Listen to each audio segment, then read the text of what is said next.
Start recording. All right, we are recording. All right, good morning, everyone. Welcome for this Monday that has a lot of things today. Nobody wants to be this early Monday, but thanks so much for being here. This session will have a lot of interaction, like I was saying, and these 2 hours are going to be quick, so I'll be short in the welcome and intro, and I'm going to pass the ball to Angie. And don't forget, think about don't forget to click the link and the YouTube channel if you want to have access to the previous one, or the training series toolkit. If you haven't checked in or haven't logged in or make the account on the Glasscube, please join us on that. You have the access to the previous meeting, to the all the files and tools and forms that you need, and all the interactive, updated information that you might need for this and your agency. Thank you, Angie. Thanks, Oscar. Just a few Zoom hints and reminders. You're all probably pros by now. You might not need any of this, but just a reminder to enter your name in the chat room.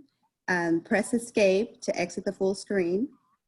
Hover over the top to change your view options. Place yourself on mute unless you have a question or a comment to make. You can also make your questions or comments in the chat room.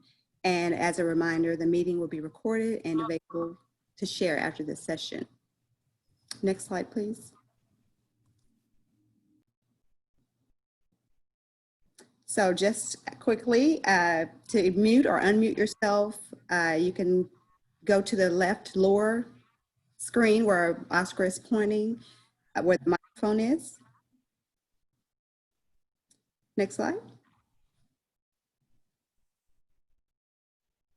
To stop or start your video, you can go to the bottom left-hand screen where the video is, where I'm pointing to. If you don't see yourself or you don't want to be seen, you can turn your video off. Or if you're not seeing yourself and you want to be seen, then you can turn your video on. There, next slide, please. So Jamie's pointing to our chat box, which is the speech bubble down at the center of the screen in the middle. So that's where you want to put your questions and your comments. Thank you. Next slide.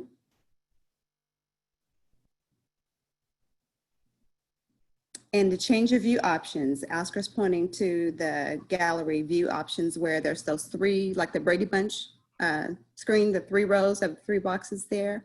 So if you're not liking what you're seeing in the view, you can change it there. And here's our team this morning: myself, Michael, Jamie, Oscar and Regina, and we also have, Julie and Brian as part of our team as well. They've been really helping us from dishes, and we're so happy that they can join us as well. Okay, Regina, it's up to you. Righty. Good morning again, everyone.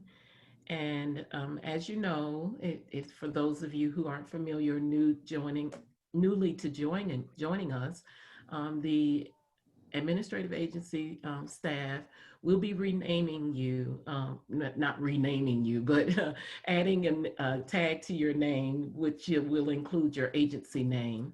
This will allow us to facilitate assigning you to your appropriate breakout sessions. So if you would like to add any additional information, in other words, your pronouns, please do so, but please do not erase your agency name. If you get disconnected and rejoin, we will make an effort to re-add your agency name. We'll add it back for you. Next slide, please. Now, as you're being tagged according to your group, you will also receive an invitation. When it's time for us to move into our breakout sessions, you'll receive an invitation, and it looks like that, the little camera, and all you have to do is click join to join the click join to accept the invitation to go into your breakout room when it's time for us to do so. When the time is up, during your breakout session, you will be notified, and then you would be asked to rejoin the main room again. And as you know, even if when the time is up, if you do not click join, it will automatically bring you back into the main group. So, and with that being said, Michael, I'm handing it over to you. Bingo, I was muted. All right, let's go over some learning objectives that we have for you today. First up, we want you to be able to leave today's call being able to list some mechanisms used for experience evaluation activities. Next up, we want you to name groups of stakeholders that are appropriate for experience evaluation. And by the end of today's call, we're expecting, or hoping anyway, that you'll be able to explain how services provided at your subrecipient organization lend themselves to experience evaluation and overall service system efficacy in your medical neighborhood. Describe the concept of a medical neighborhood. That's always an important thing as well. And then of course, per this series, we do have the action plan that we have, and we have some recommended questions for you to work your way through to help you figure out what next steps you might take at your own subrecipient agency as it relates to experience evaluation. And a reminder that these action plans are going to each have a placeholder on the final poster project that we have as a part of this series. We're all going to be able to share in a month or so, or 2 months, what learning we had and what we did as a result of the learning through this series at each of our subrecipient organizations. Now, today's participant toolkit is a little bit different from past toolkits. This one is much more theoretical because what we want to do is to really help you to expand your thinking for what is experience evaluation beyond just a patient satisfaction survey, which is the minimum required and where a lot of us end up focusing our efforts. I shared with you the American Society for Quality Customer Experience landing page. And I also included the Quality Progress article by American Society for Quality called Don't Lose Patience. It has a number of resources on the landing page that kind of gives you a sense of what you can get through the American Society for Quality. The one issue with the American Society for Quality is that there is a paywall. But the good thing is that by becoming a member, and perhaps your organization could consider becoming a member, you get access to the periodical quality progress and all the great articles that come monthly. I also, in the toolkit, included the IHI experience-based care landing page. And this is to give you a sense of the types of resources related to patient experience or experience evaluation that you can get from IHI. IHI also looks like it has a paywall, but it's free. So I highly recommend that people who are interested in quality go to IHI.org and log in with a free account. And then you can access all the great resources.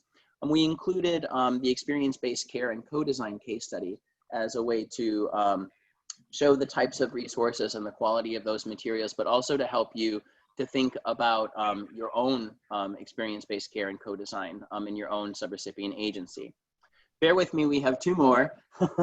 Next, we have the Agency for Health Care Research and Qualities, Research and Improving Patient Experience landing page.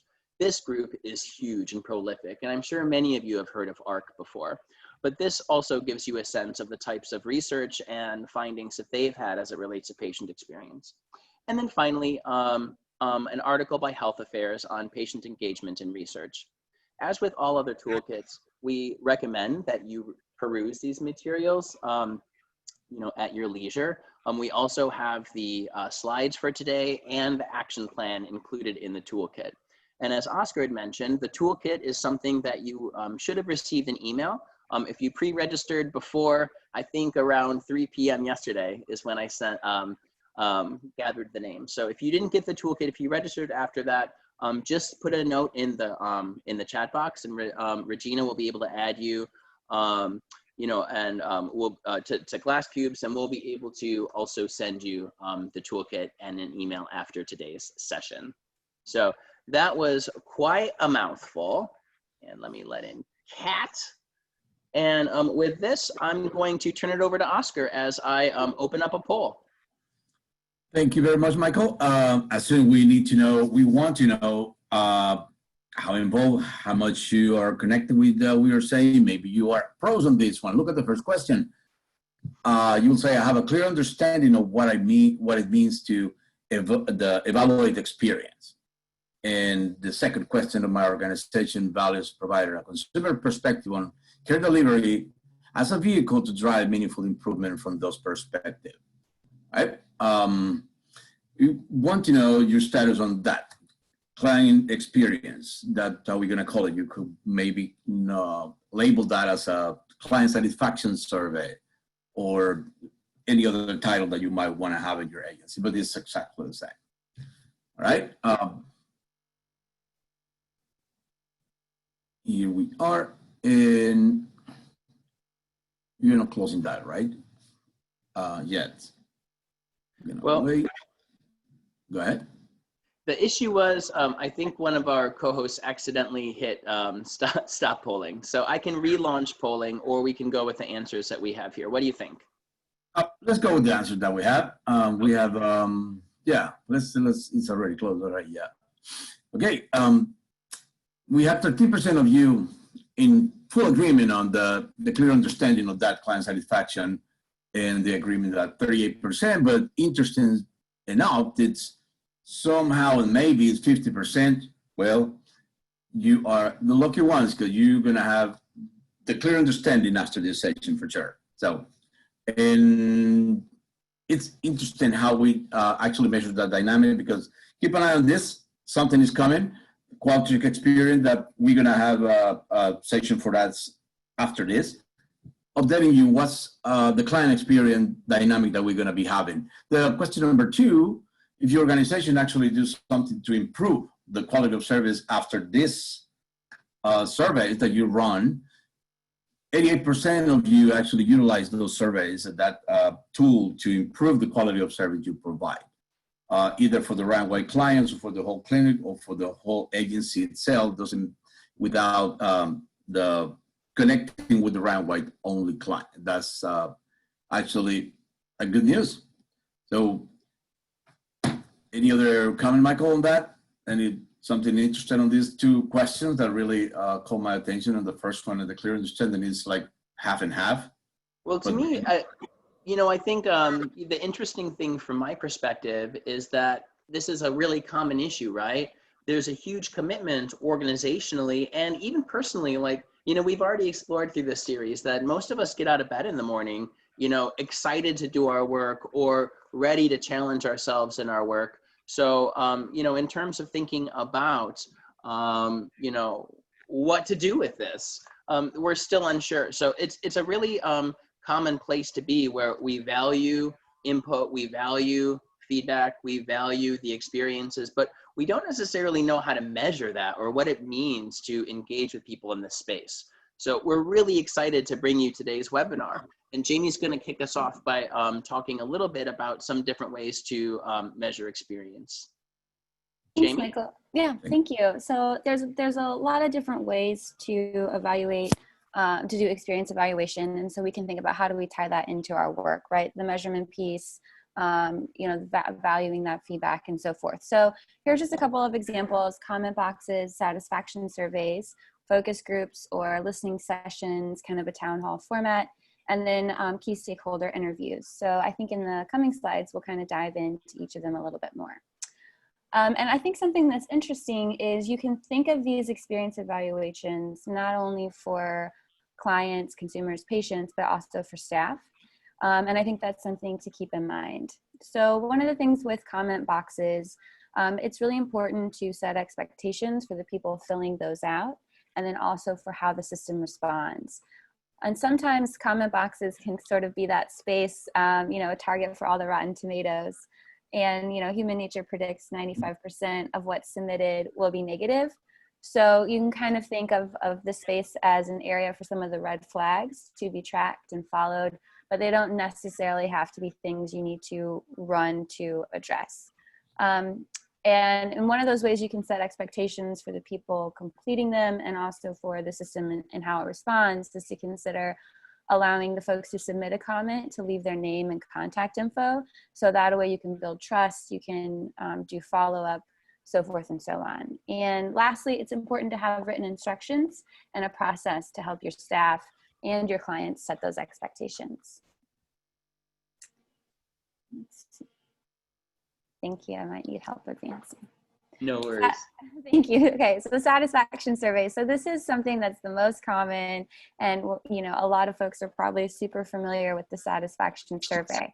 But one thing to consider is that you can do this periodically, or you could do a continuous satisfaction survey.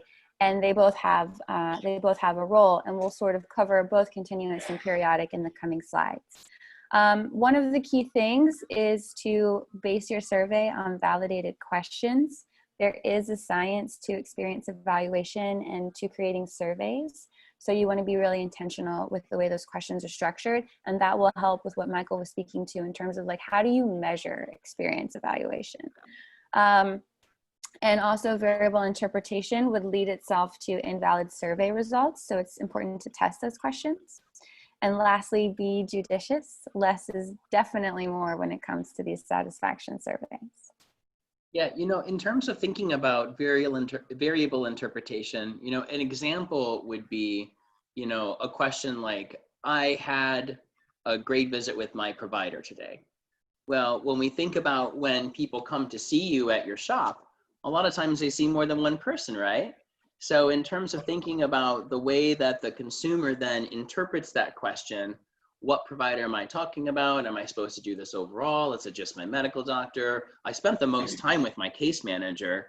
You know, so that's an example of that. You know, really trying to be super focused in the way that you frame your questions is very important to make sure that people, you know, all interpret them the same way. And that's why it's a good idea sometimes to test your questions and to have people ask questions about your questions when you're generating a survey.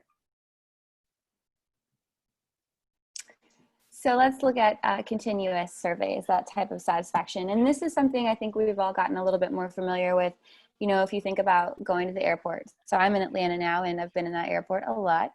And, you know, one of those things is like, how was your experience? Red light, green light, yellow light, you know? And so every time you go through the terminal, every time you do whatever, it's basically continuous. So you can think of that as every client coming in the door, maybe receiving case management or peer services or a lab draw or whatever. So every client through the door gets one. You want to be sure that you engage your stakeholders and that they're involved in the design of the survey. And with continuous surveys, one of your goals is to trend those results over time, and that's going to allow you to measure effects of change. So it's a continuous survey, which means regular collection and tabulation of results. Another area and opportunity to be judicious is to limit yourself to no more than 5 or 6 questions, sort of keep it on a half page, keep it short, keep it sweet, and kind of avoid that Goldilocks dilemma of, you know, is this just right? How specific, how general?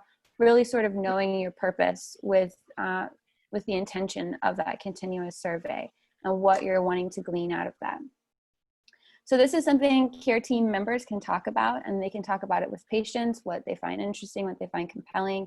And you want to be able to point to actual changes or opinions and moods you're trying to elicit. And this is something to share openly, and you can do that. One of those ways is near a comment box, for example. Yeah, and you can start to see in the slide how the different methods complement each other, right? Like there's no requirement beyond the minimum expected that you do any of these things. But in terms of thinking about how we as an organization and individually, we value experience, what we can do is start to try to create different low-hanging fruit, low barrier ways to get people to participate. So by having the results, you know, in a little infographic or a poster right by the comment box, you're inviting people to take a look, especially if it's in a prominent place in the waiting room. And then while they're waiting, they can make a comment. Thanks, Michael. So periodic surveys, so that's another example. And this is something folks might be finding themselves doing already, where you're doing an annual satisfaction survey or one on a semi-annual basis. And feel free to use the chat. I think we are getting a couple of different questions about you know, surveys and response rates and that sort of engagement. With your periodic surveys, so these can be used to, in a more detailed way, sort of further explore trends that are appearing in continuous data or your comment box submission. And this is kind of one of those things Michael's speaking to in terms of how does experience evaluation complement each other. With this survey, you want to maintain as much of it over time. It can be really tempting to want to change questions and change a lot year to year to year. But if you don't maintain some of it there's no trending, and you're still like the wheels are just going to cycle every year. And I've done that before myself. So, you know, I say that as a, you know, Zoom confession with you guys, all out of love. As always, you want to engage your stakeholders in the design of the survey, and considering how you want to share back results, letting respondents know how their results are used and aspects of the survey process. That's also very important. Yeah, so, you know, just kind of teasing on Mark's question here, in terms of thinking about the different types of tools that we have available for survey assessments, you know, and the question of mail. So a continuous survey is the model that every time a person receives a service that they get a survey. What if we're not actually providing the service face-to-face, which is very much the case that we're, you know, in right now in COVID crisis. So, you know, we can think about this in terms of, you know, various media, but think about this from your own perspective.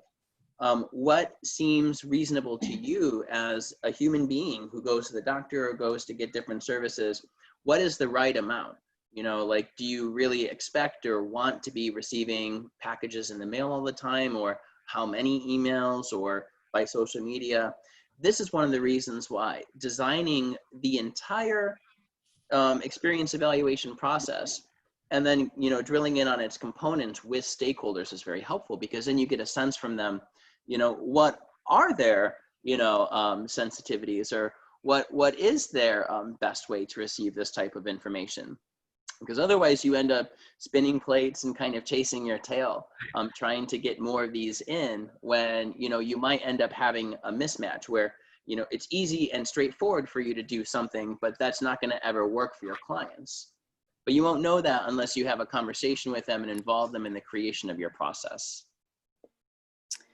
Awesome. And to that note, I think one of the things you guys will hear us sort of throughout this presentation is also just thinking about your own experiences and applying, you know, that as one level of thought in terms of, you know, what's a little too much, what's unnecessary, how, you know, or what's kind of a light touch and easy to do. So that's another thing, you know, to consider in addition to including your stakeholders in the design. But let's talk about focus groups. So this is the best way to drill down and to get more of that information than some of the things that have maybe come up on your surveys, the continuous or periodic surveys, or the different experience evaluation through comment boxes. Super essential to focus groups is that they be structured, and that there be some sort of facilitation structure guiding that focus group. You want to ask if you're getting feedback from the key populations of focus, and then how do you ensure that the various populations have the same low barrier opportunity to share? When you think of focus groups, you kind of want to keep that at 5 to 10 people. That's going to be your best bet, so that everyone can participate and that there are enough diverse opinions for participants to bounce off each other. And then you really get like at the good information. You're able to tease out the substance that you want through the focus group. So you can go to the next slide, which is kind of like focus groups. And I think that's going to be our listening sessions / town halls. So it's super similar, except this allows you to do it in a larger venue and with a larger space. Again, guiding questions and some kind of facilitation, intentional mechanism is really important. And so some of the ones that have been used before are things like a parking lot, where maybe you put up a giant Post-it, and those sort of kind of random ideas or tangents, things like that. It gives participants the space that you see, like, I acknowledge that, and we're going to put it over here. We might not be able to dive into it right now, but you don't want to leave people sort of hanging with some of those pieces. Polling and audience feedback is also useful in a listening session town hall type format. And much like with focus groups, you want to champion all voices and all perspectives, and you want to give people equal ability to participate in providing that experience evaluation and that feedback. It's really critical to have a sense of what the outputs from these meetings will be, and then what are next steps. It's not cool and it's ineffective to meet and talk and then do nothing. So just as much as you put intention and design in that meeting and in getting participants and then facilitating that meeting, it needs to be very clear to you and to the folks participating what happens next. Yeah, amen to that. You know, in terms of thinking about some of the most important foundational concepts for experience evaluation, concept numero uno, never ask a question that you're not prepared to get the answer to. Even if you think about what's the worst possible answer that we could get to this question, if you're not prepared to get that answer, do not ask the question. Also, when you're asking people to kind of dig deep and to share their experience with you, sometimes we're hitting on areas that, you know, might be triggering for folks, you know, and we don't necessarily even know all the times and ways in which our folks would be triggered by what seem like on the surface to be harmless questions. So it's really important that when you do, you know, ask questions and you do survey people, that you find as many mechanisms as possible to share back with people what the process was, what the responses were, and what your organizational action steps are in response to that feedback. That really helps to make those dots connected for people, so that one, you know, you are demonstrating a true commitment, and two, you're demonstrating bravery organizationally, because this stuff is not easy. A lot of times the things that are the most pressing and challenging questions, you know, that we face are the things that are the hardest. So, you know, just thinking again about how we can engage our stakeholders at all levels, especially when we're doing something like a town hall, but even like a focus group is important, because it'll help to give you a sense of, you know, gee, or as an organization, we really want the response to this question, but my consumers are telling me that if I ask it, I'm opening Pandora's box, and I don't think that we're ready to go there quite yet. Awesome. So let's talk about one of the last different experience evaluation types that we listed earlier, and this would be your key stakeholder interviews. And you have a lot of different opportunities to implement this method, right? This could be entrance interviews for folks new to services. This could be exit interviews for those who are transferring care or moving or leaving for some reason. It can include change management, and that works for patients and staff, where it gives an opportunity to provide feedback on change ideas as they're implemented. So this is really powerful. And when you think about quality improvement projects, this is one way you can test your change as you go. And then you can sort of make those minor adjustments. You can scale up, scale back, and sort of modify along the way. And so that's a really, really helpful tool to you. And then considering staff interviews, which is a great thing for both those folks coming in, folks who are departing. You know, we've all been in that space where we're asked to do a whole lot, and sometimes we wear a lot of hats, and sometimes there's a lot of turnover. And so this can be an opportunity, I think, to learn quite a bit. And with staff interviews, those can be added as needed. So those are just a few examples of stakeholder interviews and the different intervals with which you can maximize that benefit. Thank you so much, Jamie. There's a lot to think about in this presentation. And I think when we get beyond the question of surveys, you know, this one on the screen is a big one. Who is the right consumer, right? Because we're talking, you know, a lot about involving stakeholders and helping to design surveys and design programs, and, you know, what type of format do we use and what questions and how do we share it back? But that's very nice and fine, but how do we know that we've included the right person? You know, so in terms of this question, it's really important that we include a diverse group of people, ideally who are reflective of the service population, or that reflect a specific segment of the population that we're trying to drill down on and assess. So if we're thinking about our care continuum, and we know from our data that you know, there are migrant workers that make up the largest group of people who are unsuppressed, then we might end up working with our migrant workers, you know, to try to, you know, pull together such a assessment.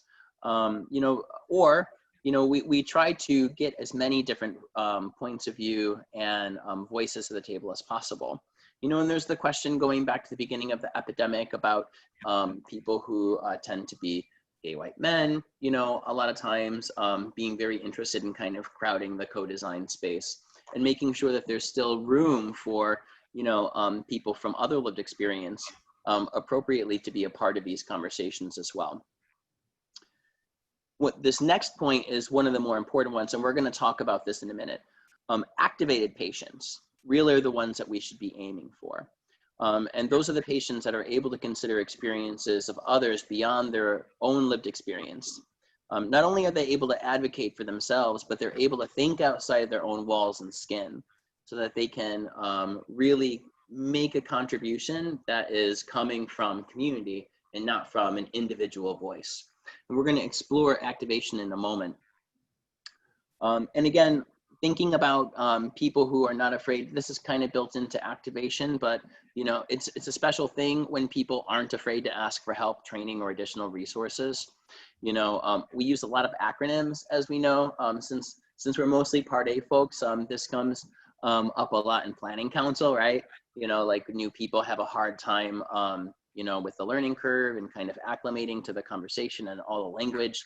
And what we want is people who are not afraid to ask for help when they need it. So this is a slide that I like to use to help distinguish the difference between consumer engagement and consumer involvement. Consumer involvement is a higher level of activity and is a higher level of participation. Consumer engagement is basically a passive thing. It is clinical and supportive interactions where the patient came to care. As we'll see in a moment, this is really the early phases of activation. And we can think about this in the context of the services we provide as our patients are going through their own journey in the system. And so we can ask them questions about their journey in that system. And it's usually in a passive way, you know, through a survey or through a comment box. And we get a sense from them of how they're being engaged and how that's working for them. Consumer involvement, again, is a higher level of participation. And this is not just people passively kind of like getting care and giving a little feedback as they go. This is substantial input and feedback. And as we'll see, it is really relying on those later phases of activation. In the services that we provide in the Dallas EMA and HSDA, we can think about this as folks who are of the level to participate, not just passively ad hoc, but participate in your organizational CQM committee or on your organization's QI teams. These are folks who would be really great to pull together for focus groups and who we would really want to make sure that we invite to our town halls and listening sessions. And these are folks that are really able to give you that, that input.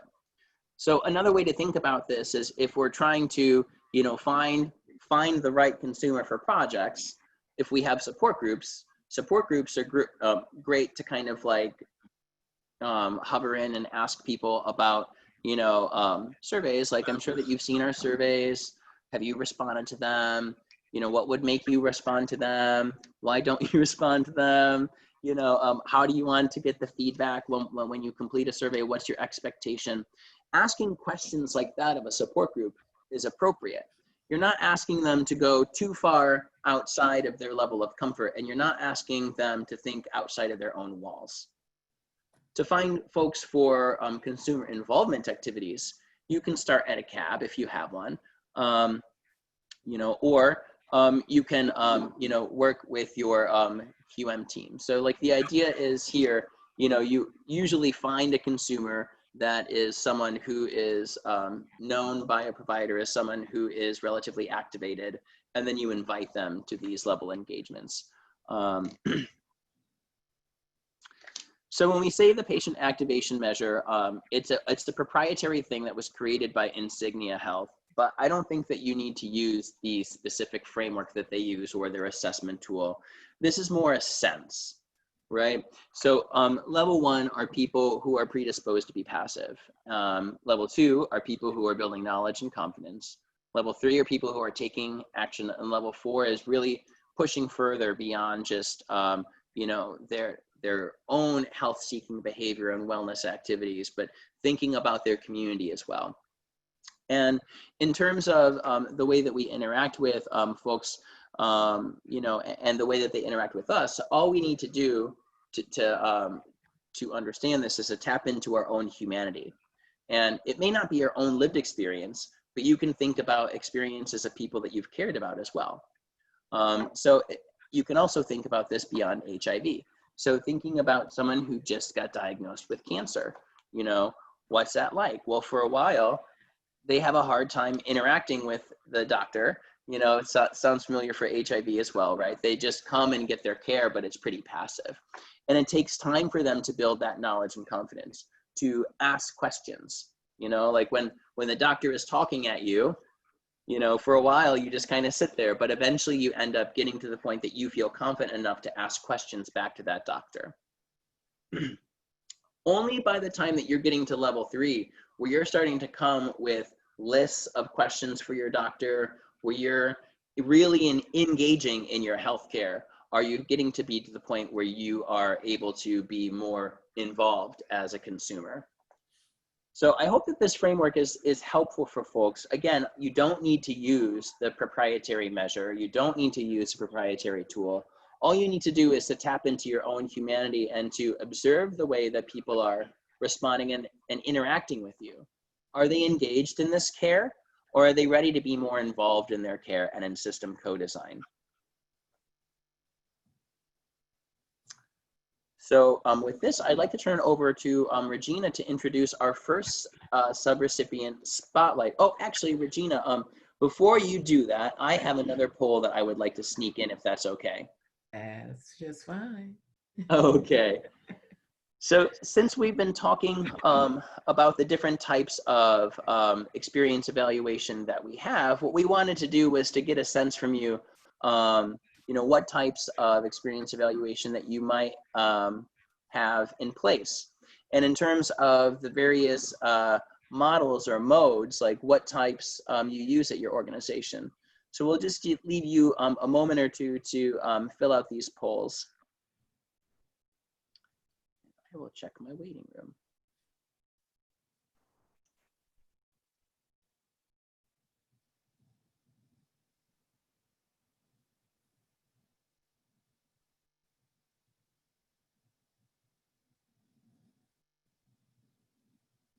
Great, and I'll wait another 15 seconds or so to see if we can chase in any more responses.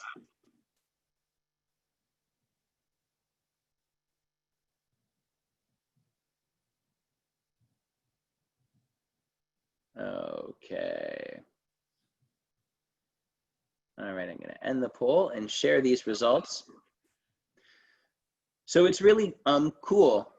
Everyone on the call who voted says that you have patient experience evaluation in place at your organization. And that's a good thing, since it is one of those minimum requirements that is out there. And it's really cool to see that roughly a third of you are also doing staff experience evaluation.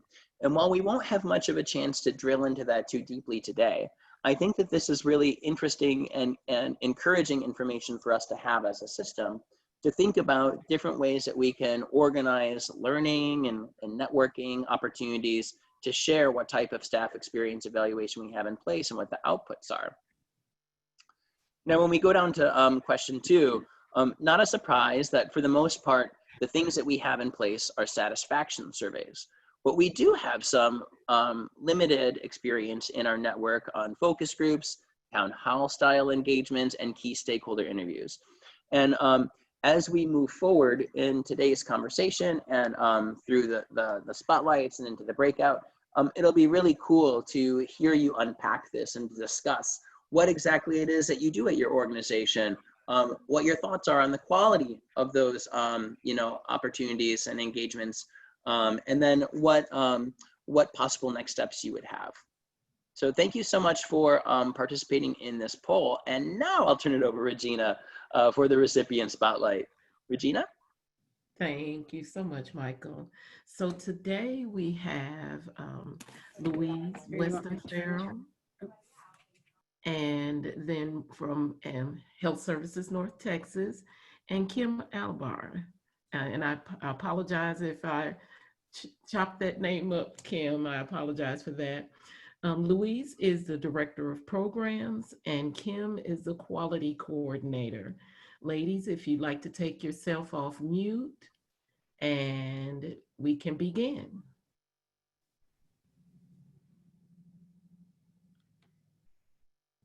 I couldn't hear you exactly. I'm assuming we're up. So Yes. okay. Yes. I'm sorry. Your voice is so faint. Oh, okay. I apologize for that. Let's That's see. okay. I got it. We're good. I just want to let you know that we do surveys as an encounter-based evaluation of the patient's experience at their visit. They're invited to complete a survey based on their provider or their care manager at each site. So this allows HSNT to gather data by provider, by case manager, and by the site. So we do patient satisfaction, and then we look at that information by the site, and then we can also drill down into it more specifically.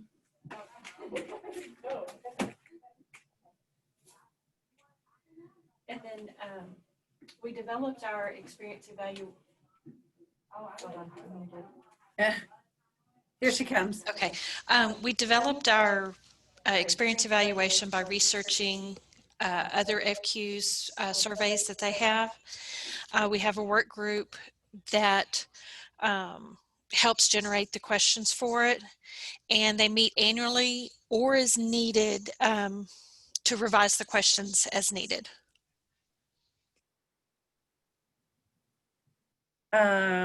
What do we do with the results? We initially reviewed, the communications director here at HSNT reviews them.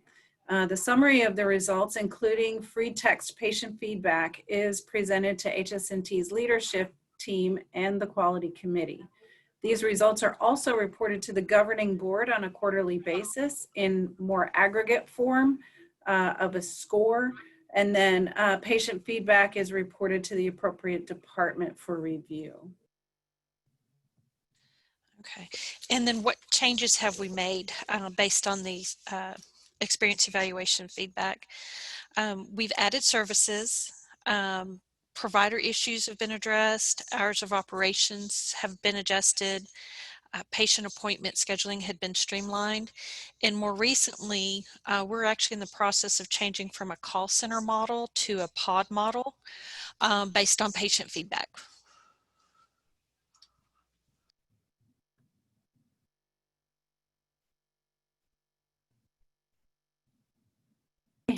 Sorry. How do we engage our staff and our team and our leadership? The communication director sends out a summary of patient feedback and satisfaction to all of our staff. So everybody's aware of the feedback that we're getting on a regular basis. Okay. And there's a question in there about the pod model. I'll get to that in just a second. When COVID started, we discontinued using the iPads at checkout because we didn't want to contaminate someone. So we expanded our use of Social Climb to receive feedback from the patients. After a patient is seen for a visit, they'll receive a text inviting them to rate and review health services in North Texas.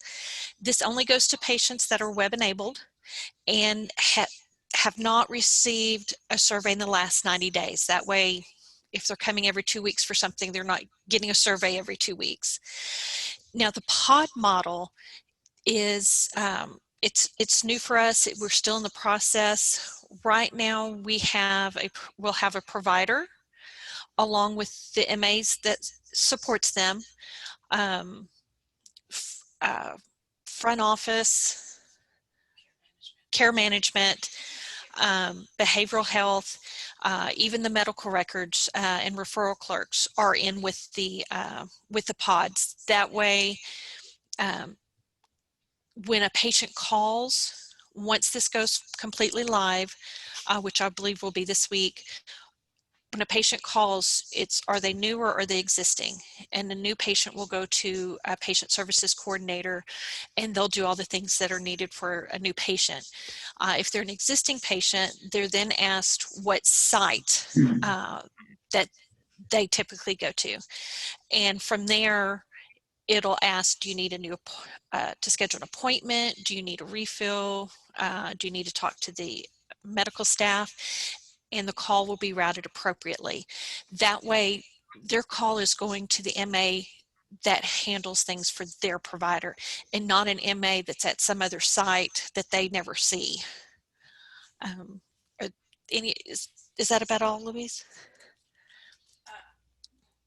So what we're trying to accomplish here is more of an integrated care model, as well as provide and streamline for patient communication directly to a group of people that are known to them, that they feel comfortable with. And we believe that that will enhance the quality of care for each of our patients so that they are more engaged in their care, much like that model you shared with us a little bit ago. So that is our goal, is for patient engagement with our teams, and specifically with the team that belongs to them.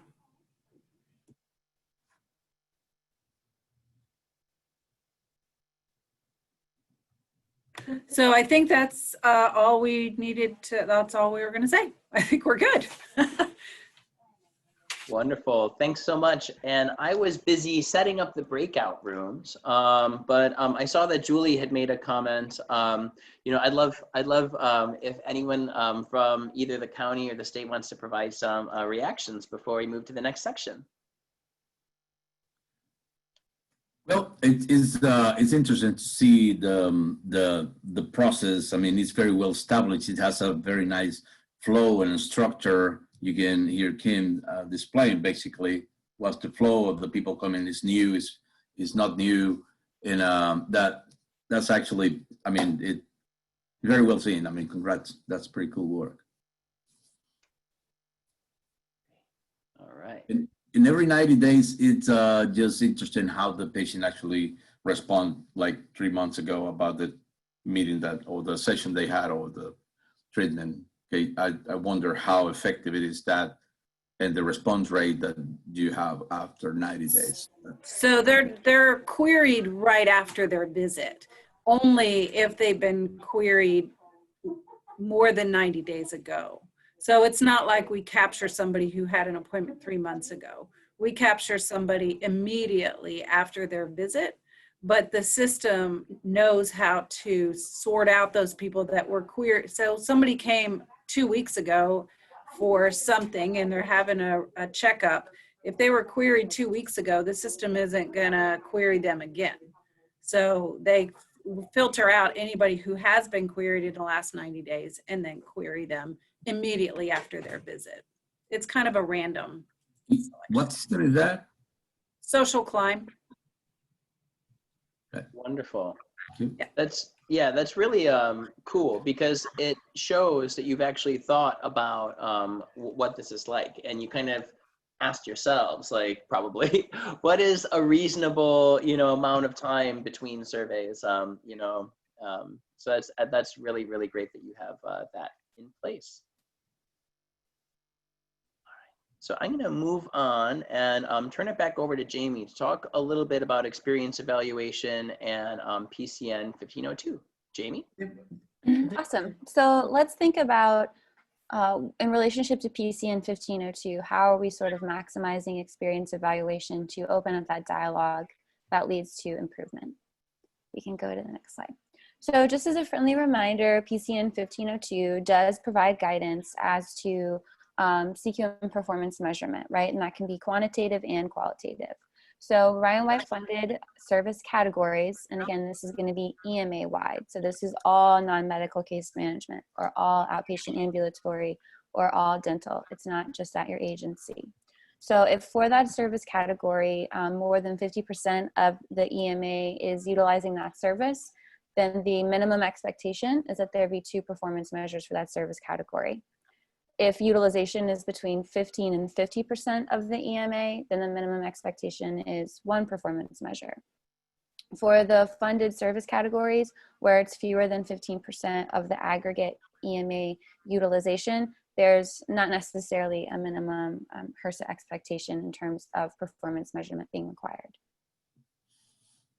So what does that look like in the Dallas area? So this is just kind of a screenshot and a snapshot, again, of all the funded HRSA service categories and the 2019 utilization. So when we take last year's utilization and then the PCN 1502 expectations and clarifications, what does that mean? And I think that on the next slide, Michael is going to break that down in more detail for y'all. That's right. If I can unmute myself, there we go. So, you know, thanks for bearing with us. As you may know, one of the, tenets of adult learning is that you repeat things. So this is the third time that you're seeing this reminder, and it's for very good reason. We want to make sure that this is something that sticks for you all. And for those of you who are seeing it for the first time, welcome. But basically what this shakes down is that from a CQM performance measurement perspective, we need to have two measures as a system for outpatient ambulatory health. And then we need one measure each for APA, non-medical case management, medical transportation, and outreach services. And as we discussed last time, 2 weeks ago, we can tie the core medical services pretty easily to the HIV care continuum. But for some of the supportive services, it becomes trickier. So I highlighted in green here those services that we might end up considering generating as a system an experience evaluation measure for our CQM performance measurement. So that's not to say that a measure is a survey. A measure is one question, right? It's a numerator and there's a denominator, just like any other measure. So I don't want anyone to get carried away thinking like, oh man, I have to have a whole survey potentially for my non-medical case management. No, as a system, we'll have one common question for all non-medical case management providers to ask their non-medical case management clients. So in terms of that same model that we used last time, let's have a knowledge check. Do any of the services provided at your agency have required CQM performance measures? If so, are any of those required measures experience evaluations? And what you do next is you submit the experience evaluation data on the format generated by the AA to CQM staff once a quarter. So just like your CQM, like quantitative performance measurement is going to be submitted to you to the CQM staff, and they'll be able to compare that with whatever data was already entered on the ARIES backend. You're going to continue doing your regular experience evaluation activities, or change them as you would like to as a subrecipient organization. But then for that one system question, if you provide that service, then you would provide that the information to the AA CQM staff once a quarter. So why are we doing this? You know, why are we looking at things this way? You know, we've talked a big game and waxed poetic about the importance of performance measurement. And we've talked, and it sounds like we pretty much all agree that the idea of patient perspectives and their experience is as important as the endpoint outcome, because in fact, that experience helps to drive the outcome. Bad experience, bounce out of care, not possible to get a good outcome, right? So we want to make sure that we're able to champion as many people as possible in our own care.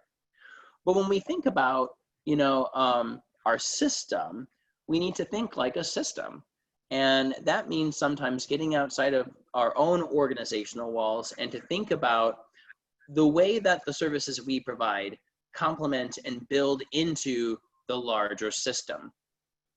And that is what a healthcare neighborhood is. A healthcare neighborhood is a group of service providers available to serve clients in various ways in a geographic area. So, you know, you can think about this just as like there's a county and there's all kinds of service providers of different types all over the place. That could be viewed as a neighborhood. But what we know is that there are different payers, right? And in addition to there being payer questions, there's also different cultural competence questions. So when we think about it a little bit more, you know, rigorously, a healthcare neighborhood isn't necessarily just made up of all the providers in a given area. It becomes more specific to the patients we're talking about. And so I'll ask you again to tap into your own humanity and to think about, you know, where you live and where you get your care. And when your doctor says, hey, I need you to have a colonoscopy, wah, wah, I need to provide you to a referral to a gastroenterologist.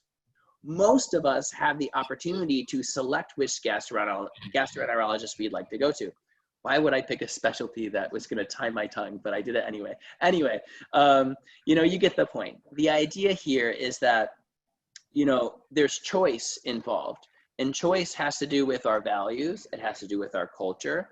It has to do with the barriers that we have as individuals. And so we should think about healthcare neighborhoods. We can't go down to the individual patient level for every single patient, because some of us provide care to thousands of patients, right? But we can think about, you know, what different groups of people need. So that's an important consideration when we think about payers and funding delineation, particularly in Ryan White, because a lot of our patients need to get services that are free of charge to them or relatively inexpensive. Another huge barrier, and we've already kind of touched on this a little bit for healthcare neighborhoods, is the concept of ownership. And, you know, this is something that we feel very passionate about the services we provide within our organizations. A lot of us, as we've seen, have worked for our organizations for quite some time, actually. And we have a lot of experience in the system. And when we spend so much time and effort building up one-stop shops, it kind of makes this sense, well, why would a patient need to get services anywhere else? And while that's something that is kind of touching on one side of our passion, we need to plug back into, when that happens, we need to plug back into our humanity and remember what it's like to feel like someone's trying to force us a certain way. And I'm sure that some of us, even if it's not in your own experience, I have 2 chronic illnesses. I have HIV and I have Crohn's disease. So I have plenty of my own experience to draw from. But I do have grandparents and parents and siblings, you know, and I can draw from their experience too of what it feels like when a provider's trying to push you or force you a certain way. Like, well, you could do X, Y, and Z, but you need to do it here. What does that feel like? You know, it doesn't feel very good. It definitely makes you feel like you don't have choice, like you don't have agency. And all of a sudden, this is starting to color the way that you view care that you receive at the institution as a whole. In terms of thinking about healthcare neighborhoods, they're really useful for interagency planning and coordination of care for groups of patients. And so the Planning Council, you know, in terms of thinking about, you know, the types of services that are provided, planning councils are not supposed to talk about agency level concerns, but you can talk about the suite of care that is available within areas, you know, in terms of the healthcare neighborhood. So it's also very strongly useful when you think about this in an environment with, you know, scarce resources. You might use this as a way to link up and apply for funding together with a second organization. Our federal partners are not very fond of funding networks of Part C and Part D organizations, but they do it. And guess where they do it most? Rural areas, where you have no choice but to be, you know, on one end of a county and partnering with another provider on the other end of the county to make a joint HRSA application. So healthcare neighborhoods is something that's really important to think about on multiple levels. Today, we're thinking about it from an experience evaluation level, and we're especially thinking about choice and how choice and options and the way that choice and options are framed to us as individuals turn us on to the healthcare that we're being offered. And so again, I think, you know, I can't stress enough that the most important reflection that you have here is your own experience and the lived experience that you've had in your own healthcare journeys, and those things that have facilitated the process through harrowing times, and the things that have really just felt like fresh hell when you're already up to your eyeballs in hellfire. So in terms of thinking about the Dallas area healthcare neighborhoods, what we'd like you to do, you know,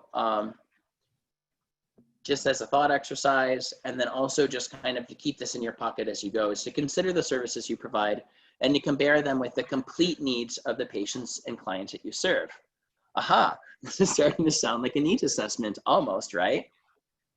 if you can engage your patients in focus groups, through comments, through listening sessions, sometimes confirming things through surveys, you know, what needs people have? Are they all the same needs? And when they have similar needs, are they all met in the same way? That really helps you to flesh out the way that you provide services, and also the way that you find options that work for your clients when you cannot provide those options yourself. Or even if you can provide those options yourself, the sense that you're giving your client agency of choice is a huge thing. And again, you can just remember what that's like for yourself when you do and do not have those choices. Also, are there other provider groups that you can align yourself with in your area to help cover the diverse needs and interests of your service population? Who else do you have in your sandbox? Sometimes these are traditional folks, and sometimes these are non-traditional folks. You know, there have been some really great stories coming out of the woodwork in terms of centers for independent living being brought more into the picture for areas where there's more disabled people, especially where there's veterans and disabled veterans. Thinking about the intersections of our patients and their needs, and what it is that we can do, what it is that we want to do but probably won't be able to do, and the things that we'll never be able to do. And so that we can find those other providers and linkages for our patients so that they feel supported. And that it's not just that like, oh, I'm in the trenches with you and it's too bad, but here are some actual solutions that we can propose to you to help you in the next steps of your care journey. Okay. So I'm seeing some great chats. I just wanted to make sure that there wasn't anything blowing up. So now we're going to talk a little bit about Qualtrics. And Oscar had mentioned before that this is a new tool that's available to the EMA and HSDA to help us in our journey for quality. So Qualtrics is a online survey system, and we're going to be using it for system-wide experience evaluation. And so we're going to create a new annual survey, because the last time, for trivia fans, the last time that we had a system-wide survey was 2010. That's too long ago. So we're going to do an annual survey, but we're also going to be thinking about the CQM performance measures that we're going to be having for our service categories as well. And we're going to think about this as something that can be collected in Qualtrics.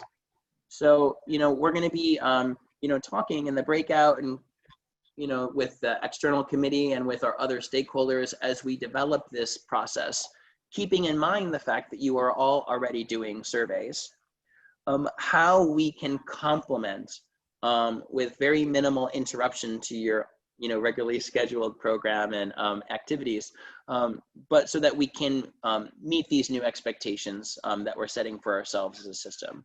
That we will have service category specific performance measures that are related to experience evaluation, and we will have a new system-wide annual survey. Again, what we want to do is take as much system level process out of your subrecipient agency hands, because it's not really in your hands, it's in your hair. You know, system level stuff is stuff that would be ideal for the system to handle, and that's exactly what we're trying to do. And we want you to be able to have more free time to do the things that are specific to your subrecipient agency, especially those specific things that are rooted in improvement. We easily get stuck in measurement, and we want to help you get unstuck. And we want to make sure that we have robust stakeholder feedback that we can share with the Planning Council and the task force. It's already been noted, you know, a couple of times in the chat room that this subject matter is really important to the Planning Council and their decision-making pathways. And it's actually critical for the task force as it considers the way that fast-track cities, Achieving Together, and US Ending the HIV Epidemic all come together to enhance service delivery in the Dallas EMA and HSDA. So what does this mean for you? You're still required to collect at least one patient experience evaluation per year.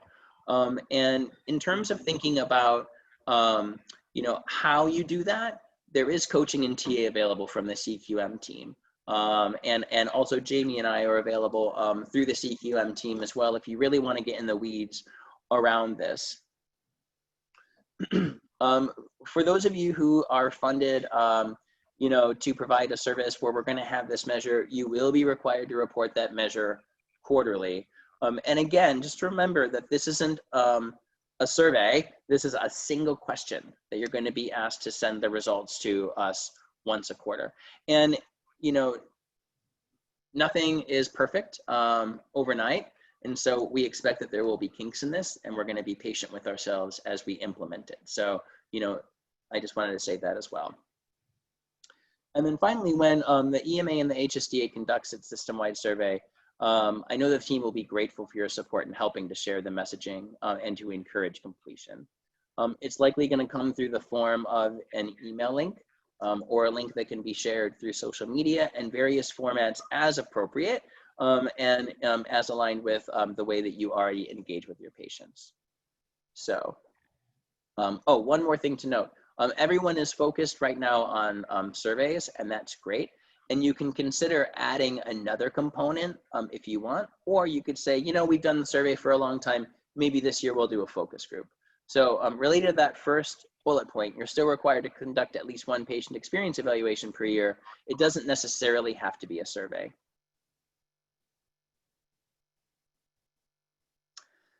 So what we're going to be doing as next steps, because I can already feel the anticipation, you know, how do we get involved? Where's my skin in this game? How do we have this conversation? You recall that 2 weeks ago, we had similar concerns bubble up that, you know, many of you in the field are very, very passionate about these issues and would very much like to be interested in helping the system to identify its new CQM performance measures. Why not do this all together? So we can do the quantitative and the qualitative, you know, basically concurrently.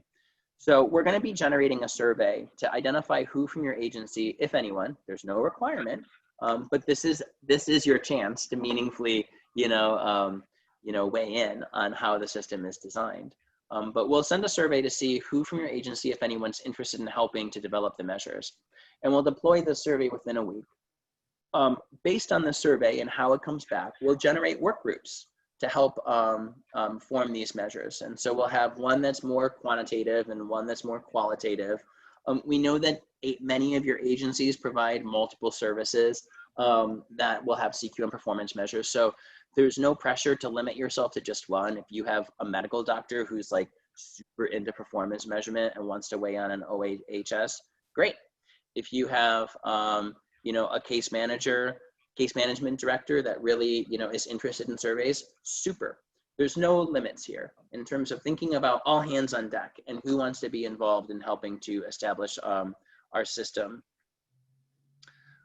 We will generate our work groups based on that. And so the survey will include questions about what you're interested in working on as well, of course.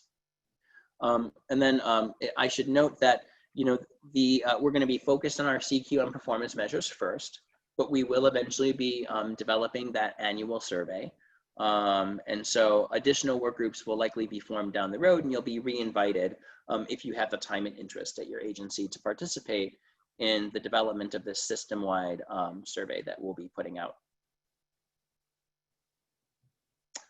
And with that, I will turn it over to Regina, who will introduce our next subrecipient spotlight. Regina? Yes, hi again.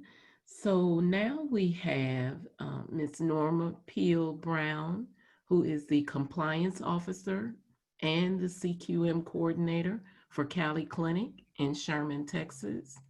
Norma, if you can unmute yourself, we can begin. Good morning, everyone. Good morning. Okay, I know you can hear me. Somebody waved at me. We evaluate patient experience in the conventional way. We do an annual survey and we have a suggestion box. I've experimented with doing rather long ones, which was not fun, and also kind of turned off clients. I've gone to shorter ones. We've recently instigated one just geared for clients who receive telemedicine. That will also be done annually. COVID-19 kind of threw us for a loop there.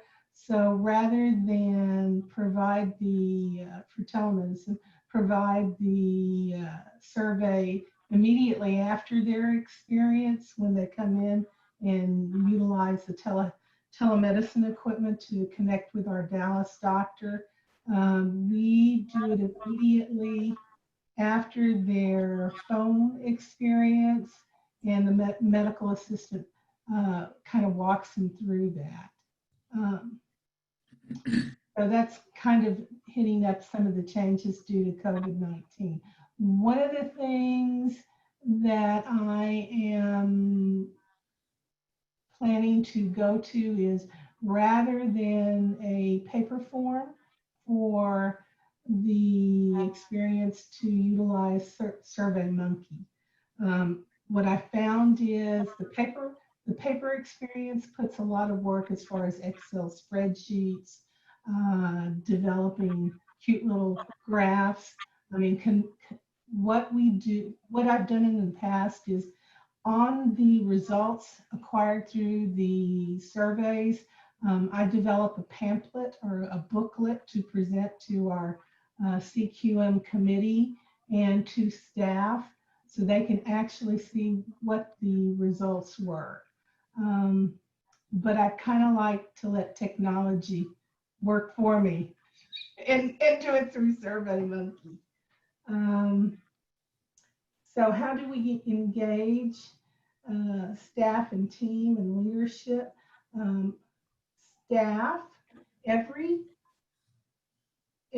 service category or service area is represented in our CQM committee. So someone who does case management, someone who does clinical care, a medical case manager, transportation, everyone is included in that, so we can get feedback from them. In addition, we include consumers in our CQM committee. We have leadership, obviously, on our CQM committee, represented by our medical director as well as our executive director. We have bulletin boards throughout the clinic, and we post things concerning what's going on with CQM, what's going on at the clinic, inviting consumers to join particular activities that we have going on. We have things posted in the exam rooms concerning what some of our performance, how we're doing as far as performance measures are going. I think that's it. Awesome. Thank you. Thank you. Thank you so much. It sounds like you have a super robust process in place, and that, you know, many of the items that we've talked about today, you already have in place in terms of thinking about how you engage people at various levels, how you share information back, and then how the information that you share back is intended to trigger additional sharing. I think that that's super smart. Great. Thank you. So I don't know if anyone else from the team has any reactions before we dive into our breakout.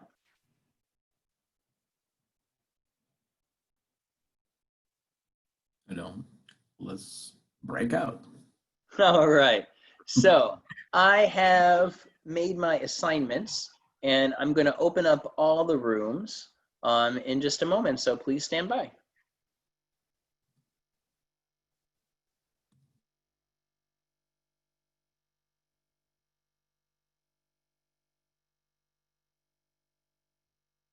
All right. So it looks like, for the most part, we have folks in their respective rooms. And so we have a couple of questions for you today. And I'm going to just kind of leave them up here in the screen for a minute. And then I'm going to take us down so that we can be in Brady Bunch and can kind of all see each other and interact with each other that way again. So the questions today are: what kinds of evaluations do you have in place? What questions assess patient perspectives on services help or don't help to achieve optimal outcomes? And what is the best way to equitably collect experience evaluation from all of our patients and clients? And we are going to be breaking out for about 20 minutes. I just realized that I am, I did not mention that. We'll be breaking out till 11:40. There we go. All right, everybody. Thanks so much, Norma, for sharing your perspective in the spotlight. And in terms of thinking about the first question, maybe we could have one of the other organizations share out. What kinds of clients and experience evaluations do you have in place? Do you just rely on surveys, or do you do focus groups too? Or let's talk.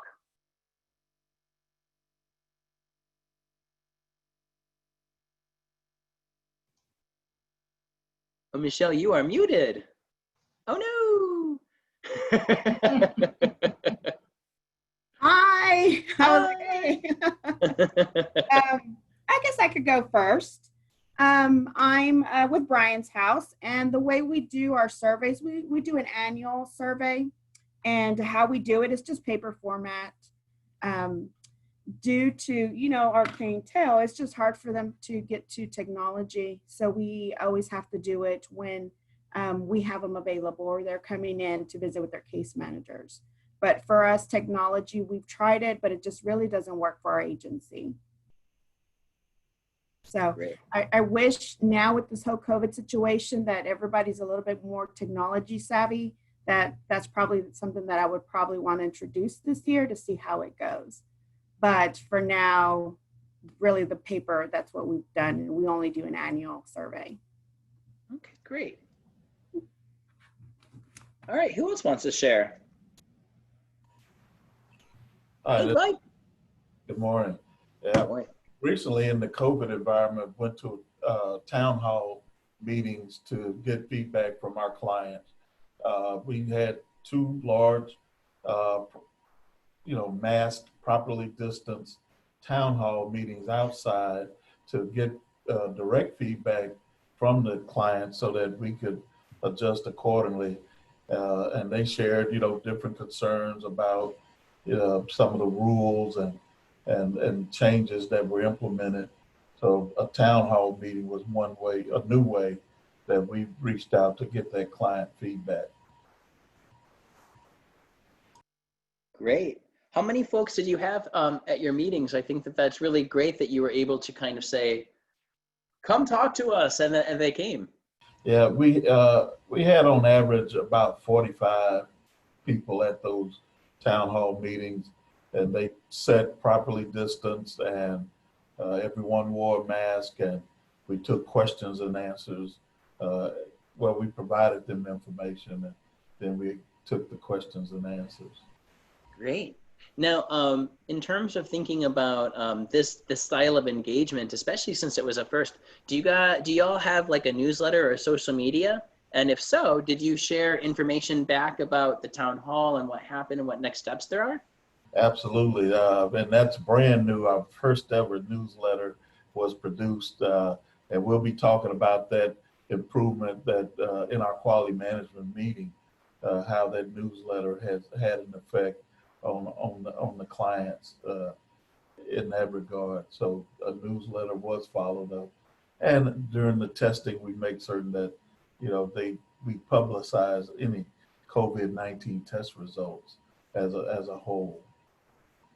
Yeah, I think that the community is so anxious about that right now. What does it mean? What does it mean for us? Especially the messages out there are just crazy right now. Oh, people with HIV are immune, or your medicine kills it, or came up in our meeting, yes, in our town hall, those came up, yes. Thanks so much, Dwight. You're welcome. I don't know, Piper or Joni, if you want to share. I'll go. Ours seems to be more of a need. Like that's a gap for us. Being a big system, us really giving some tailored pod, I guess, was a good example from the UNT Health. The idea of we have some questions we can definitely ask, kind of stealing, and I'm going to go to those links that you provided in the toolkit, right? Mm-hmm. Because asking about case management specifically, asking about our behavioral health specifically, kind of drilling down to more the care that they received, not as an overall, and beyond their medical care is definitely where we need to go. We have luxuries of having standardized Press Ganey, but it's almost too big to even get a really wide encompassing from our patient base. And so this is an area where we could expand. We need to be very intentional, but we need to expand to be more inclusive and encompassing of all the different clinics. It's definitely one of our gaps. I will say it out loud. Don't kill me, Kelly. Yeah. I feel like that is like such an important thing, right? In terms of thinking about like those Goldilocks questions. Like, I want to get information, so I need to ask questions, but I can't ask too many questions, you know? Right. And I can't ask too many questions, so how deep can I drill? Yes, and we've had the advantage of piloting, being more intentional with our questions through some breakout groups that we're supporting, right? And so we've done more of a knowledge, attitudes, and practice, group. We've had focus groups, we've had listening sessions, and those are really powerful. So my biggest work to do within our department is to try and see how do we replicate those across our priority populations and across the different kinds of care that's being provided. So yes, we know that it works. We've seen it work in our department, in these subgroups. So it's just time to kind of more standardize it to where we know that we're getting it over time, being able to be compared, and then sharing it back out is also a good reminder. We try and be good about intentional what we can act on. Don't ask questions that we can't act on, and follow up and build that trust. But definitely there's always work to be done with better sharing. How do we let clients know, here's how we're doing, here's what we can do. If you have any further ideas, get back with us. Yeah, I love the idea of breakouts, because I think that is like a great way to, lightly touch on. I mean, it can get out of hand, but like, it sounds like it's designed in a way to lightly touch on different service units and points of service, and to consider, the services that are being provided to clients. And, in terms of thinking about sustainability, the work groups may be meeting like relatively frequently now, but then they can scale back to be a once a year thing potentially, or they could be wrapped up into some ongoing process, like an operations committee or something else, And I think that another really important thing is, while some of us are raison d'etre, our bread and butter may be HIV services, prevention and treatment. But, for others, while we're very passionate about this individually, and the programs within our institution may serve people living with HIV, many of our institutions are way bigger than that. Way, way, way bigger. So in terms of then identifying like, okay, so cool. Our organization has an overall quality plan, an overall quality committee, an overall, like, do we really need to duplicate structure? My answer personally, as Michael Hager talking, is no, you do not need to duplicate structure. You just need to make sure that I's are dotted and T's are crossed in the context of this broader, more overarching plan.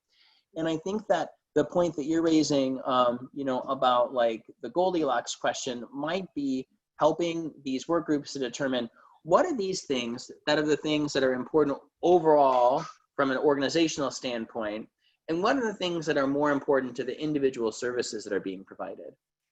When I directed quality at Whitman Walker Health in DC, we had two service points of service. One clinic was the main clinic site that had 2,000 patients downtown. It was a very diverse group, but like that's where the gay men and the lesbians were. A lot of immigrants went to that one. And in Anacostia was Max Robinson, which was a lot of poor African-American folks.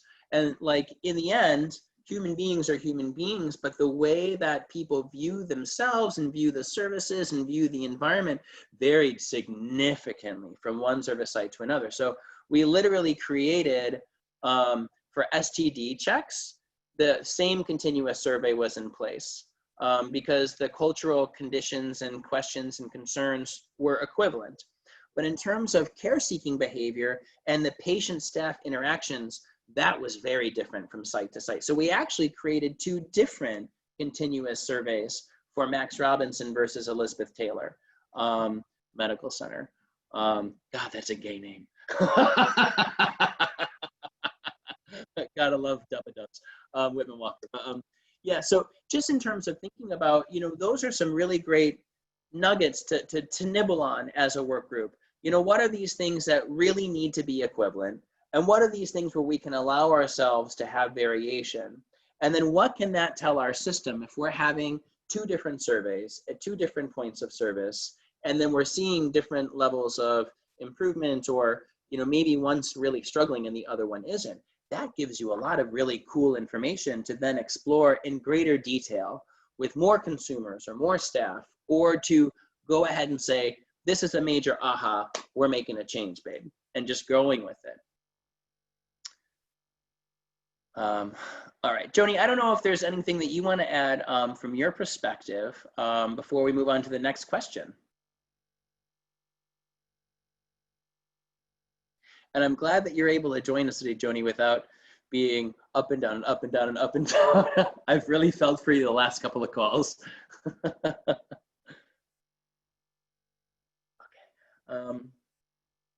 So I'm wondering if anyone has any examples of questions that we could use to assess patient perspective on whether or not the services they receive help them to achieve optimal outcomes. And again, from an HIV service system perspective, optimal outcomes is, I'm virally suppressed, so my chances of mortality are really low. And then there's the other things, retention, linkage. But can we think of any questions, or do we have any questions that our agency uses that we think are really good, that get at whether or not the services that we provide actually play into endpoint patient outcomes?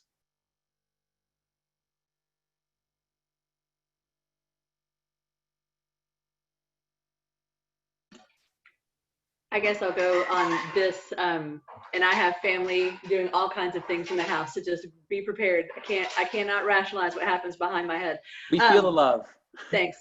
But for us, we just realized that with our smaller group that we're working with a group of guys, you won't believe what's going to pass by. Yeah, go ahead, child. So anyway, we asked, so we initiated a knowledge assessment and attitudes kind of overview survey, pretty short. And then we wanted to do a follow-up. And so the follow-up questions, we shifted the question, still same order, still same content, and built out a couple more questions that said, did the Village Project help you navigate your referral? Did a peer navigator make you feel more confident with these? And the responses were yes, no, or I already had these prior to, interfacing with peer navigation, as a loose, paraphrase. But just trying to get at, is this intervention? Because we want to either expand it, replicate it, adjust it, make it more efficient. That's the whole point of having a SPINS project or a dedicated, work group project, however, it's funded and however it's doing, is you look at this small petri dish and you work really well with these clients, and you're all building this new way to address their model of care, adjust our clinic model of care. And then you want to know, was it us? Was it really you still being remarkably resilient? Because that's been the case historically. So we wanted to delineate, separating out their internal resiliency and how we were able to support their goals, because that's what we could act on, right? If they were doing it on their own, we can still adjust our model of care. If they really valued a certain piece of the, was it the integrated behavioral health piece? Was it the intensive case management? Was it the peer navigator? Well, then we can say, and we can go to the county, we can go and say, we need to expand this because our clients are coming back and saying, this really mattered and this made a difference. Ooh, yeah, I think that you hit on a couple of really important things. One, yes, the information that you glean from these, experience evaluations are beautiful additions to grant proposals. And when you think about where a lot of folks are at in terms of, grant proposals, there's a lot of quantitative information out there. It's the qualitative pieces that are lacking, that are robust. Because there's a lot of squeaky wheel qualitative information out there, right? Because we all know that there's that one consumer, the lovable, person who no matter what is going to tell you what they think, But that doesn't necessarily mean that person speaks for the community.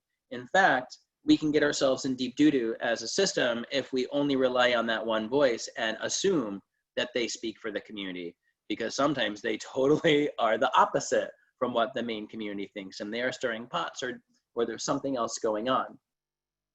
I think the other thing that you hit on that's super important is that we can think about this from the quality perspective, because public health and the system does this to a lot.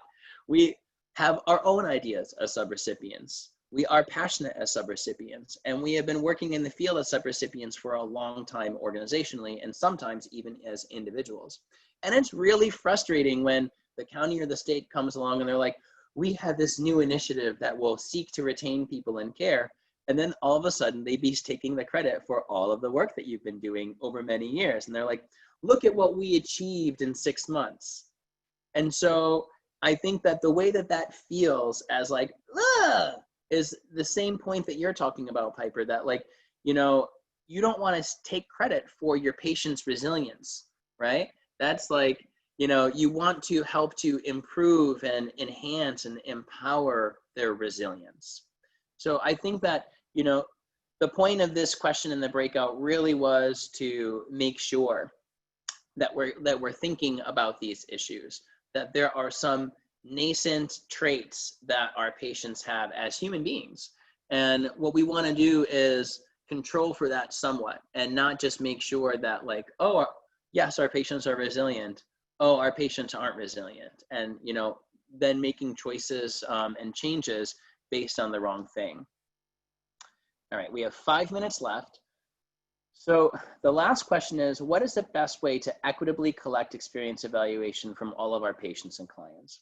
This one is such a bear, because not everyone has the same access to technology.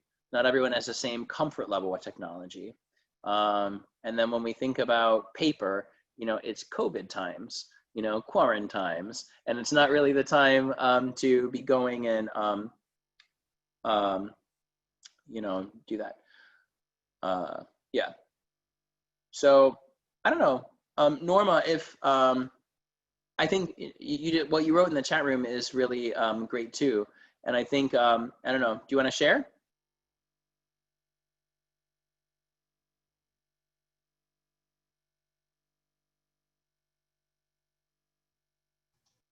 Once I figure out how to unmute myself, I'll share.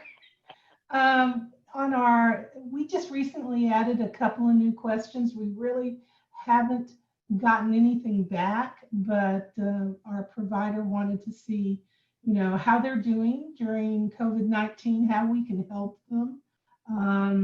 So it's just the ability to, on the fly, add some additional questions to kind of test the waters as to what's going on out there. I think that's so important, and especially thinking about the fact that you can't divorce yourself from the reality that we're in, So asking the patients and asking folks how COVID has affected them, or, even in terms of thinking about when you go to the doctor, usually you're given the whole has anything changed? Please sign the bottom, right? Mm-hmm. In terms of thinking about having an analog for, hey, has anything changed? And in light of COVID, has anything, is there anything that we need to keep in mind? Is there, do you prefer to be contacted? Is your primary contact still this, or do you prefer another primary mode of contact because of COVID and the craziness that goes along with that? I think that is really, really, really important. And again, goes back to kind of the patient ability to engage with you, you know?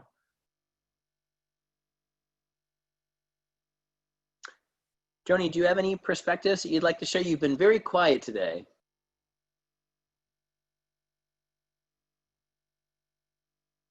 And I don't know if maybe you're muted and having a hard time getting unmuted.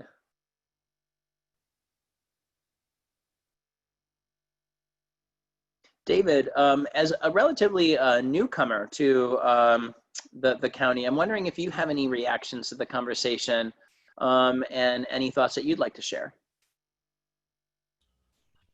So far, like I'm just in a position where I'm just kind of learning the dynamics of each of the subrecipients and whatnot, and just hearing from the conversation, and just even listening to the other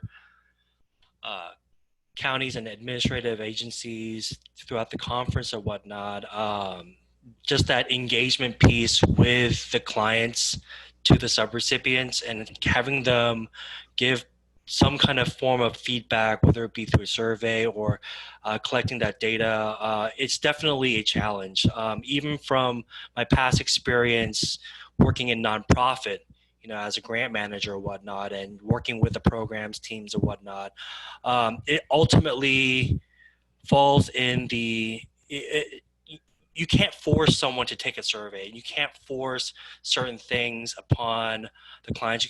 You can just do your best to try to be as engaging as possible, and just listening to the subrecipients offer their feedback and the challenges that they're facing and whatnot. I sympathize and I understand all too well the frustration of all that and whatnot. But me being in this position for just since March or whatnot, I have to humbly say that I'm still learning and just listening to what everybody has to say, and hopefully I'll be able to pick up on or possibly work together with finding a possible solution and collecting the data that we need to make a positive direction forward. Thanks, David. Thank you so much. Let's see. I do not know Norma. I'm like, Norma asked, do you think Joni's maybe in another group? I've had a couple of times where I'm like, still learning how to manage this process myself. So hopefully it works. I know that Dell was in two groups before, so that could very much be the case. I'm responding to Kelly's note about what she saw on the Target Center, and I think that's really, really important to think about how and when we introduce new data to people and try to engage them in conversation. I think that's really important.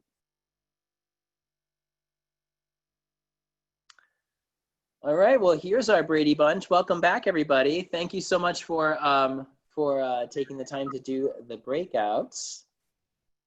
And let's just take a quick moment to do some quick report outs.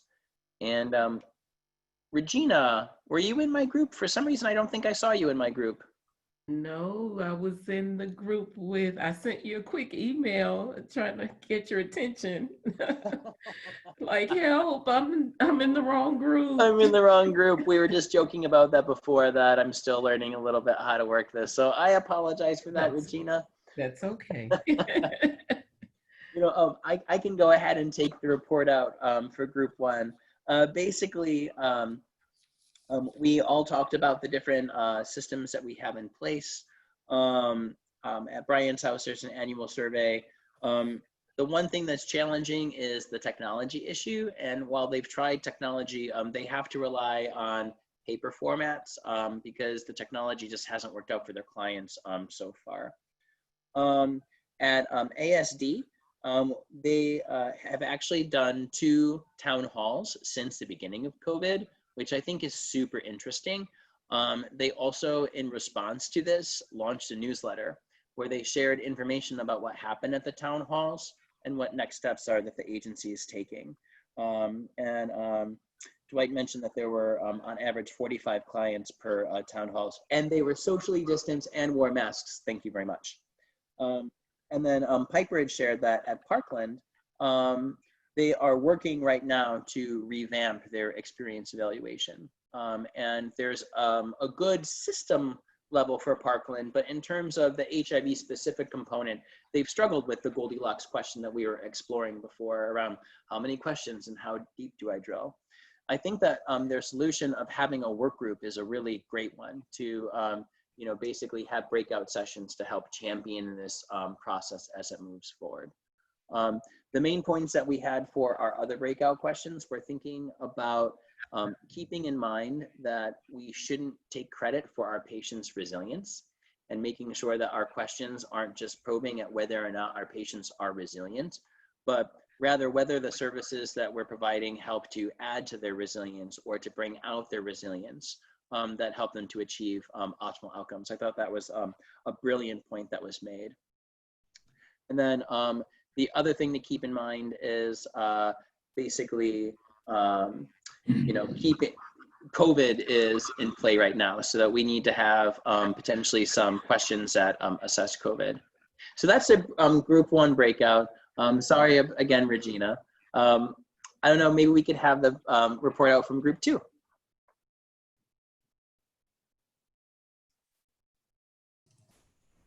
Sure, we're group 2, right, Jamie? Oh, okay, I'm sorry. Yeah, go for it, Julie, you got it. Okay, so we heard from Joseph from Prism Health first, and they talked about how their patient experience and provider feedback evaluation surveys. They also have focus group discussions with advisory board members who are also happen to be patients and clients. They also use a continuous evaluation and do an annual staff survey evaluation. So that's great. Skipping down to the bottom, since it is Joseph still or Prism's sharing, they also talked about how the EMR generates surveys based on a completed appointment. And they also have a checks and balances system so that a survey or a client that's seeing or getting a service more than once during a short time frame doesn't get bombarded. I think it's every 4 weeks that they put the limit on. So the client doesn't get multiple surveys if they are seeing a couple more times during the 4 weeks. Let's see what else. Kim shared their process earlier in the session, but she also shared something extra in our little work group, that their survey is actually response driven. So based on responses, it opens up different sets of questions, which is really interactive and great. Let's see what else. Dell from the Resource Center shared how important it is to include health literacy assessments when you're developing your survey, so you're not using questions that maybe some people wouldn't understand or be able to read, using big words or medical terminology kind of stuff isn't optimal. You want it to be something that's good for everybody. He also shared how if they had to limit just to a couple of questions, that it's very important to include cultural competency questions, and it's something to the effect of like, did you feel respected during your appointment? Were you treated respectfully? Things like that. Let's see what else. Dell and Eddie from the Resource Center, they are very mindful about the structure of their questions. The Consumer Advisory Board are involved in the creation of the questions. Currently, they're using a 10-question survey, but they're probably going to reduce that after today of some of the stuff that they've learned. They were doing surveys in person for the most part, but they are shifting now due to COVID. They use the same umbrella survey for everyone with the exception of their food service program, where they have a specific survey questions just for that service line. Then Mark from Legal Hospice has a little more of a challenge, right? Because he shared how their clients, they refer them for a service and then they might not ever see them because then what they needed was their needs were met, in other words. So for example, if they need to get a social security card, once they get that, they might not hear back from them. So sometimes it's hard for them to know when to send out that survey, I believe. Let's see, what else did he say? Or when the case is closed. So that's been resulting in some low response rates. And many of their clients, let's see, I think that's it. Mark, do you want to jump in. I may have misspoke there. Yeah. No, what I was saying was, we do a short survey when we first see the client, but that's only for the intake person. How did the intake person treat the client? But after the cases, and most of our cases are Social Security cases right now, after the client starts receiving their money from Social Security, then the case is closed and we never see the client again.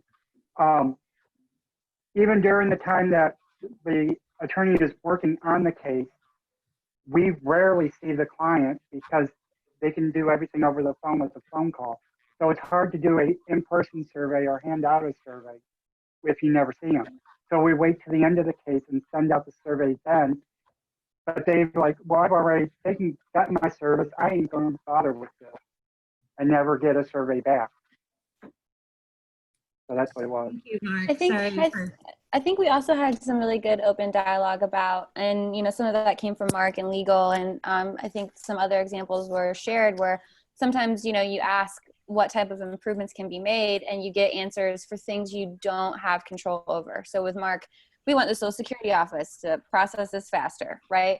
Or like we want some hot male nurses or whatever, in to work at the clinic, like things you're like, okay, thank you for the feedback. I did ask that question and now I have to be prepared for all the responses. But, how do we use questions and how do we structure our survey so that we get feedback, we get things that we can have some form of control over, first part. Second part, what do we then do with those things? How do folks still feel heard when, we can't go down to the Social Security office and make them work more efficiently necessarily, right? So we had some, I think, really good open dialogue about those moments too, when it comes to experience evaluation. And there was a really great example shared on wait times and how clients, this was from PRISM, were waiting too long to get appointments. So they worked on that and they reduced the wait time and the survey responses improved on that particular subject, which we also talked about how that also improves outcomes. So great work.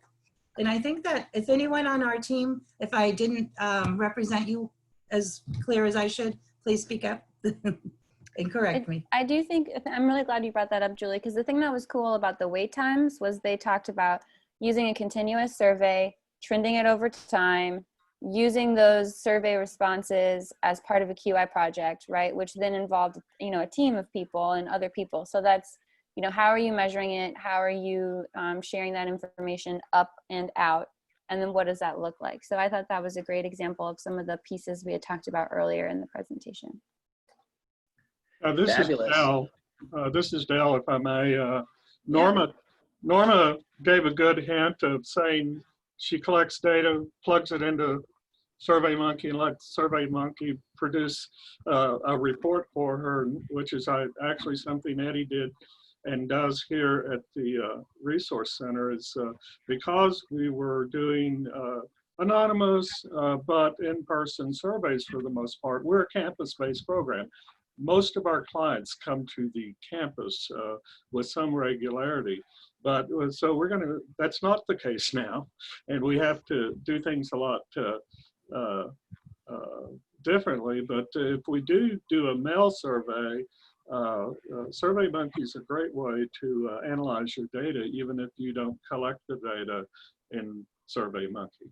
So just Excellent point. Wow, it sounds like y'all had a very, very rich conversation in group 2. Group 3, how was yours? Yeah, in my group, we had dental health, we had legacy and AIN and AHF. And so in the interest of time, I'm gonna just kind of summarize that some of the themes were that the paper surveys, most of them did mail out paper surveys or in-person surveys. And COVID, there will be some adjustments being made. We had a few who have done electronic surveys, and some of the problems were response rates with that, and that sometimes some of the consumers didn't complete all of the surveys. They may answer just 1 or 2 questions and then stop at that point. when the ones who use the agencies, majority of the agencies use comment boxes, and they would follow up on negative feedback, depending on what the feedback was, you know, if it was not something minor, but, you know, something major that could affect the client's health outcomes. And then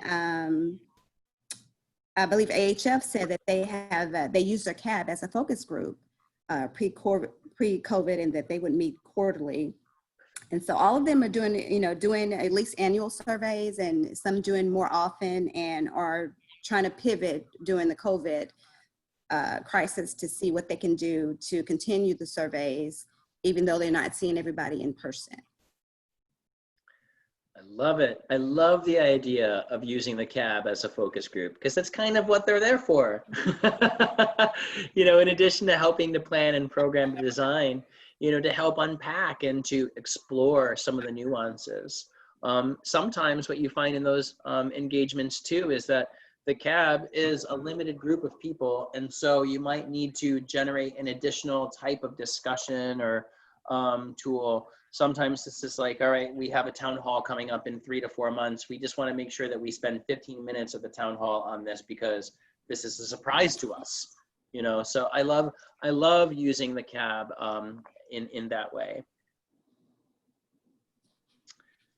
Okay, so home stretch. Angie, tell us about the action planning form we have. All righty, so we're going to touch on the plan, just some of the action planning. And just a reminder for all the participants to not forget to complete your action plans, because a toolkit, and make sure you go through each sessions to fill those out, because each section's action plan will contribute towards your final project. So if you are behind on that, you want to go ahead and get caught up so that you are not in the last week, in the 11th hour, all this stuff together. So hopefully our today have ideas on what you want to see done at your agency. And Michael or Jamie, do y'all have anything you want to add about the action planning? No, basically, you know, we have the themes here. It's similar to the conversation that we've been having through our spotlights and also in breakouts. And hopefully the conversation that you had in the breakout will help you to kind of fill out the action plan and to give you some ideas on that. But just like anything else, if you have questions or concerns when working on any of the action plans, please reach out to the CQM team. We have a group of folks who are ready and willing to get in the trenches with you on that. Okay, Oscar, I don't know if we have time for question and answer. Maybe we can do that and the poll at the same time. Yeah, I think that'll be better. And thanks, Angie, for bringing that up. Remember, guys, the project at the end is very important. It's an experience you have actually you absorb this training. The polling question is that you have a clear understanding what's expected of you. And when I say you were talking about the CQM person who is in charge of the quality of the service in the agency. But a little reminder to bring into this session, based on the topic, the proper connection in your agency that will help you to facilitate these actions. So if you have a clear understanding, we have 11% of you on disagreement, on having a clear understanding of what is expected of you in the follow-up on the webinar. 54 in agreement, 31 strongly agreement. Some of you still like in the middle ground, close the poll. So more than half of you actually have the strongly agreement or disagreement. That's great. The group has like a neutral, flat, or disagreement. Please come over, send us an email. What portion of that roll into your CQM activities in your agency we might need some help or any boost, any feedback on that? We'll be more than happy to troubleshoot that aspect that you need more clarification on that. Your role in your agency as a CQM person, as a person in charge of the quality of services for our clients, and we'll be more than happy to give you a help on that. Yeah. Any other question, Michael? Yeah, I think that the important thing to remember is that there's the action planning forms and related to the next steps for performance measurement. Be on the lookout for an email that'll include a survey, and we'll ask you to share that survey around to anyone in your organization you think might be interested. Everyone who has attended any one of our sessions, we have a master email list now from these sessions. Everyone who's joined or registered for one of our webinars will get this survey, but we do invite you to please share it around as well. The more that we get a sense from who among the subrecipient community wants to be involved in helping to design these measures, the better off that we'll be. All right. So we're in our home stretch here. Yeah, so we have 4 sessions remaining, and our next session will be on QI principles and methodology, QI project, which will be focused on enhancing care engagement, then the CQM program monitoring and evaluation, and then we'll wrap everything up with the QI project poster symposium. So it's really important, like we're saying, to get to the action planning. So, okay, go ahead, Oscar, next. Right. Thank you very much, Angie. Thank you very much to the higher team, Michael and Jamie. And thank you for you all to participate in this activity that's going to help us to enhance this CQM program here in Dallas, EMA, and Denison Sherman, HSDA. Please don't we need your feedback on this. Is this meeting actually help you to achieve your expectations? Or, and the second question, the duration of this one was right, too much, too long? I feel it was very short. I'm not conducing your answer. I use my comment. But if we're gonna stay in the same every other week, please let us know too. Well, but that's not part of the poll, but I mean, please feel free to speak out on that. And again, thank you for your participation. Your active participation is extremely well needed and appreciated. And on behalf of the CQM team, Angie, Regina, and myself, we wanna wish you have a good rest of the week. And again, appreciate your comment and your help. Thanks, everyone. Have a wonderful day. Thank you, You all have a great everyone. day. Thank you. Bye-bye. Bye. Cheers. Thanks. Bye, thank you. Bye.